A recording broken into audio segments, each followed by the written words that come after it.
Hey, my name is Aaron Johnson, and this is my 1980 Chevy Malibu.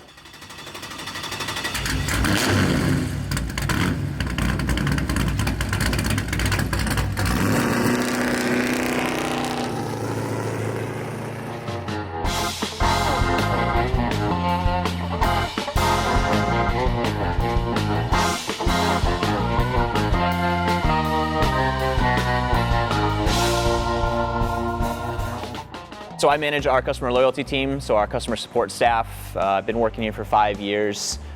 We got a great team of support guys, so if you've ever had questions about your order, we've been the ones to help you out, and I've been managing that team for a couple years now.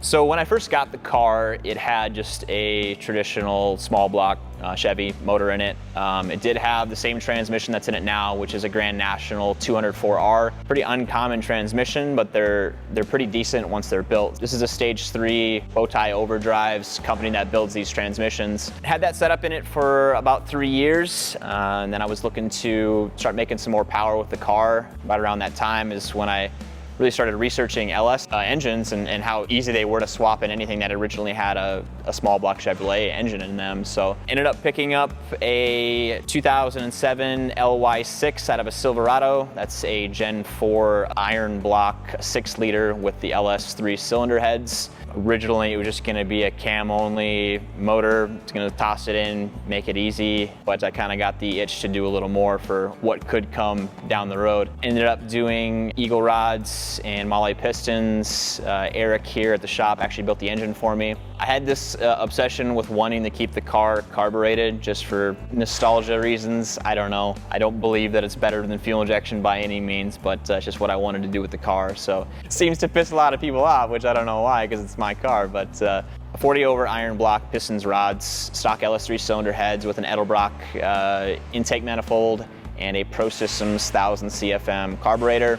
Still running the built 204R transmission with a Circle D 5,000 RPM stall converter. The rear end is actually out of a Grand National as well. It's the great thing about these cars is they're same chassis as a Grand National, so it's got an 8.5-inch built rear end from a Grand National. The fuel system is a Grand National tank with a drop-in EFI 340 Aeromotive fuel pump. Other than that, stock suspension car, that's about it. So surprisingly, this car actually has quite a few parts on it that I got through work here. A lot of people think that we just sell stuff for modern day import cars, turbo 4-cylinders, things like that. Just because we don't necessarily advertise or that it's not really our niche, we can pretty much get anything and everything here. So there's quite a few parts that I got through work here. What I really love about the car is just its old school nature. Getting in it, everything's not perfectly smooth and quiet and everything like that I'm so used to with modern day cars. So it's kind of an occasion when you get in it, especially with it being kind of quirky with being carbureted. I don't know, it just seems like you have to kind of be more involved in the driving experience. It's obviously ridiculously loud and very powerful, so you can get into trouble whenever you want to with it, which is a ton of fun. But with the 5,000 RPM stall converter, when you're cruising around town and you give it some throttle whacks, I don't know, it's pretty nuts, because it doesn't matter what gear you're in, it's 5,000 RPM and it gets pretty rowdy pretty fast.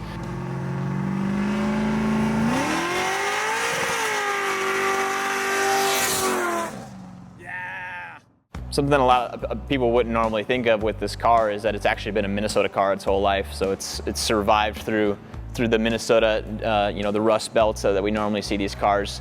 But it was owned by a traveling nurse. She originally bought it brand new in St. Paul, but the car never saw a winter because she would actually head to Florida in the wintertime, kept the car in storage, which not only kept it out of the elements, but kept it at really low mileage. When I picked the car up, it had 80,000 miles on it.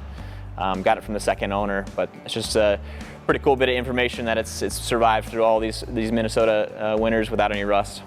I really wanted this car because I saw it was actually this color, this exact car. It was probably 10 years ago. I saw a picture of one, didn't even know what they were at the time, and thought it was just super cool. I don't know, just kind of unassuming, square-bodied, whatever. I thought it would be an awesome vehicle to turn into a drag car. And I grew up as a kid watching Sunday morning, watching Power Block TV. Power Block is the place where action happens. Off-road and street performance. Heroes and horsepower. It's watch, learn, and do. Get your build it, drive it, break it fix on the next Power Block. Kind of that old school, those guys building small blocks and big blocks, and I kind of always wanted to get my hands on a V8 and you know, with a carburetor and kind of just tinker on stuff myself. So that was the whole idea behind picking up the car, and I've been enjoying it so far.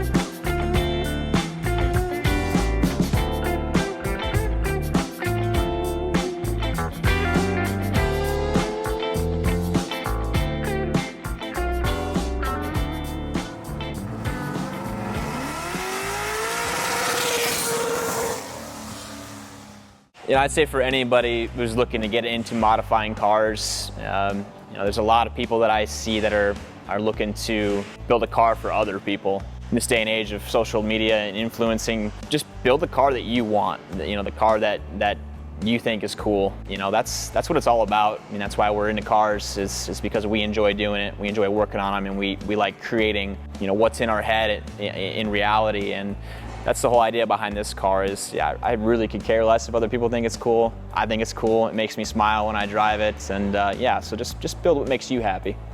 Cars have taught me a lot of patience. And no matter how hard you try, sometimes things just don't go your way. Always have an option for when things go wrong, but also not to be afraid to take risks. You know, sometimes taking risks can be scary, but sometimes it can have some beneficial outcomes. So I had never worked on something 40 years old. I hadn't ever touched anything V8 related, never been into LS engines, and with just a little bit of research, a little bit of elbow grease, some cheap tools, you know, everything went smooth. And I think that's, nobody should be afraid to start a project just because you don't know how it's going to go from start to finish. Just start getting your hands dirty, and sometimes it works out. The thing about being a car guy is we have this glue that kind of breaks down walls, and you see people of different ages and demographics and sex, and we can all kind of have that one thing in common. Everyone knows, you know, car guys that are listening, everybody understands, you know, we've got that something in common, and that's all that matters.